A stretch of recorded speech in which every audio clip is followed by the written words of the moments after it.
Julia Margaret Cameron a réalisé un certain nombre de ses compositions avec des enfants qui sont là aussi très inspirés de la peinture de la Renaissance, notamment de Raphaël et des angelots de Raphaël.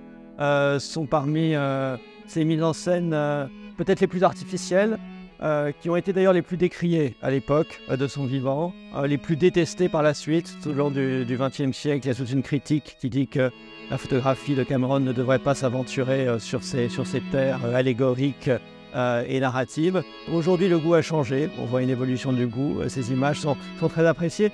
Ce qui est intéressant aussi, c'est que beaucoup des modèles enfants qui ont posé pour Cameron dans les années 1860 et au début des années 1870 ont après écrit leur mémoire au début du XXe siècle, et que c'est beaucoup par la voix de ces jeunes enfants que s'est forgée la légende de Cameron, et que d'ailleurs tous s'entendaient pour dire que combien les séances de pose de Cameron pouvaient être parfois compliquées, difficiles, exigeantes pour un jeune enfant, et qu'il faisait tout souvent pour les éviter.